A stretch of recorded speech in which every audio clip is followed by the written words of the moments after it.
Hello students, आज हम आपको बताएंगे कॉलेज के प्रोफेसर कैसे बने। कॉलेज प्रोफेसर बनने के लिए क्या क्या क्राइटेरिया है, एज लिमिट क्या है, किसको क्या रिलैक्सेशन मिलती है और उसकी तैयारी कैसे करें, नेट जेआरएफ सीएसआईआर ये सब क्या होता है, इसके बारे में हम आपको बताएंगे।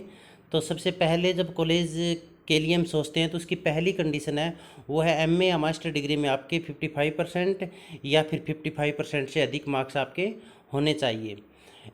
कुछ जो SC ST OBC PWD है इनको 5% मार्क्स की रिलैक्सेशन रहती है, तो इनके लिए जो क्राइटेरिया है वो 50% का रहता है। जब आप वैकेंसी में अप्लाई करते हैं तो एज लिमिट है ये आपको 21 से 42 वर्ष तक की रहेगी। कम से कम 21 और अधिकतम 42 साल के कैंडिडेट इसमें अप्लाई कर सकते हैं। एज रिलैक्सेशन जो है वो SC ST OBC और PWD के लिए 5 साल का रहेगा, और अनमेरिड फीमेल हो या फिर एजुकेशन डिपार्टमेंट के जो टीचर्स हैं उनके लिए 45 साल मतलब 3 साल की एज रिलैक्सेशन उनको भी मिलेगी। और इसके बाद कंडीशन जो नंबर 2 कंडीशन है वो काफ़ी इंपॉर्टेंट है। इसमें देखिए आप नेट स्लेट CSIR और PhD। नेट का मतलब हो गया, नेट है जो ये आर्ट के स्टूडेंट्स के लिए है और साइंस के स्टूडेंट्स हैं उनके लिए CSIR होगा। तो आपके पास जब आप अप्लाई करते हैं वैकेंसी में तो इनमें से किसी कोई एक डिग्री आपके पास सर्टिफिकेट, क्वालिफाइंग सर्टिफिकेट होना चाहिए। नेट है, स्लेट है, CSIR है, तो ये आपके एमए की जो कंडीशन है उसके बाद ही आप अप्लाई कर सकते हैं। या तो आपके एमए 55% होने चाहिए या फिर जो रिलैक्सेशन आपको दी गई है 50% उनके आधार पर। PhD जो डिग्री होल्डर है उनको नेट स्लेट और CSIR से छूट रहती है, लेकिन PhD की कुछ कंडीशंस होती है, जैसे नंबर 1 तो ये रेगुलर मोड पर होने चाहिए, 2 एग्जामिनर के द्वारा उनका वाइवा होना चाहिए और कुछ 2 या 3 उनके रिसर्च पेपर भी पब्लिश होने चाहिए। इसके साथ साथ जब आप नेट या स्लेट के लिए अप्लाई करने के लिए जाते हैं तो आप एमए कंप्लीट होने की वेट न कीजिएगा, आप एमए फर्स्ट ईयर या फिर एमए फाइनल ईयर में ये फॉर्म आप भरना शुरू कर दीजिएगा। क्योंकि इसकी शर्त ये होती है कि जब आपका नेट का रिजल्ट आता है, सर्टिफिकेट आती है, उसके 2 साल के बाद तक आपको 55% की DMC अब में वो जमा करवानी होती है। तो इसमें जब आप फॉर्म अप्लाई करते हैं पहले ही तो उसके लिए आपको अपीयरिंग का ऑप्शन आता है, वो आप भर के इसमें कर सकते हैं। अब यहाँ पर इसकी भी नेट की कंडीशंस क्या है वो हम उसके बारे में हम आपको बताएंगे। LS का मतलब होता है लेक्चरशिप, असिस्टेंट प्रोफेसर के लिए यदि आप भरने जा रहे हैं लेक्चरशिप के लिए, उसमें कोई एज लिमिट नहीं है, कभी भी व्यक्ति भर सकता है, अप्लाई कर सकता है उसमें। और JRF जूनियर रिसर्च फेलोशिप है जिसमें आपको यदि ये क्लियर हो जाता है तो इसमें आपको स्कॉलरशिप मिलती है मंथली PhD करने के लिए। वो जनरल कैटेगरी के लिए तो 30 वर्ष है। अब जब आप फॉर्म अप्लाई करते हैं नेट का तो उसमें ऑप्शन आता है LS लेक्चरशिप या फिर JRF का।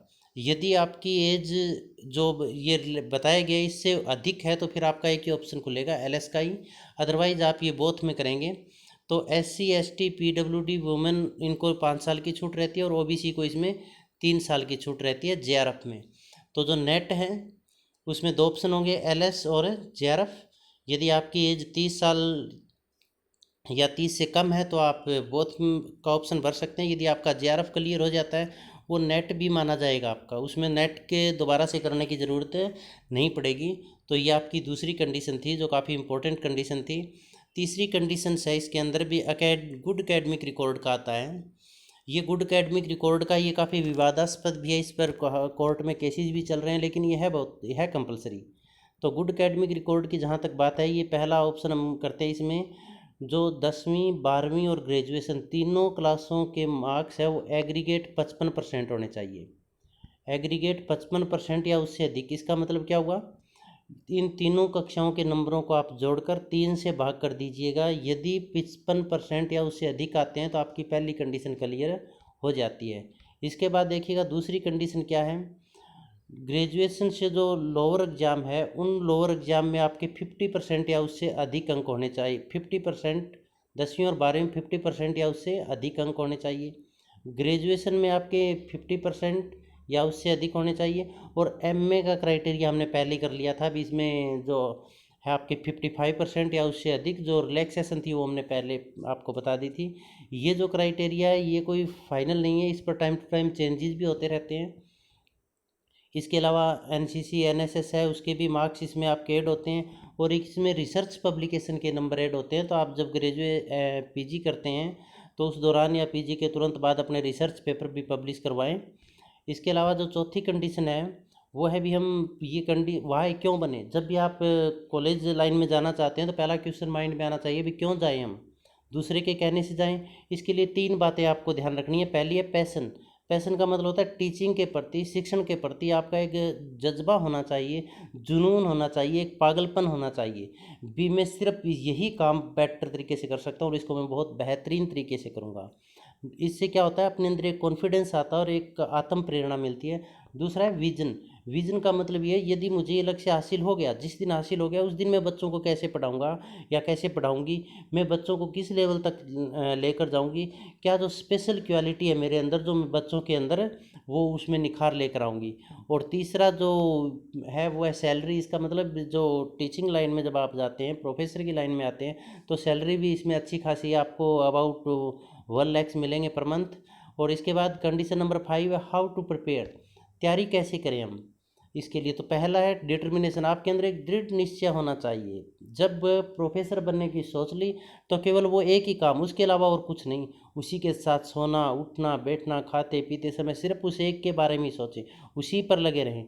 दूसरा है डेडिकेशन। डेडिकेशन का मतलब हो गया समर्पण होना चाहिए भी, पूरा समय उसको दें, पूरा टाइम उसको दें। हर समय अपने जो उसमें कुछ नई चीज़ें खोजते रहें, कुछ नई चीज़ें पढ़ते रहें। और जो सबसे महत्वपूर्ण है वो स्टडी टेक्निक भी, पढ़ें कैसे हम। इसमें आपको ध्यान रखना है, आप जिस सब्जेक्ट में कॉलेज में आना चाहते हैं उस सब्जेक्ट की, यदि आप अब ग्रेजुएशन में हैं तो ग्रेजुएशन के दौरान ही तैयारी शुरू कर दें उस एक विशेष सब्जेक्ट की। और +1 से लेकर ग्रेजुएशन लेवल तक सारे कंसेप्ट आप क्लियर कर लें उसके। एक रजिस्टर लगा सकते हैं आप, उस रजिस्टर में जो शॉर्ट क्वेश्चन आते हैं, क्योंकि नेट के जब आप एग्ज़ाम में जाओगे या उसके बाद वैकेंसी के कॉम्पिटिटिव एग्ज़ाम में जाओगे तो ऑब्जेक्टिव टाइप क्वेश्चन आते हैं। तो उस रजिस्टर में आप जो मेन क्वेश्चन है वो साथ साथ नोट करते रहें। कंसेप्ट आप बढ़िया तरह से क्लियर कर लें ग्रेजुएशन तक के।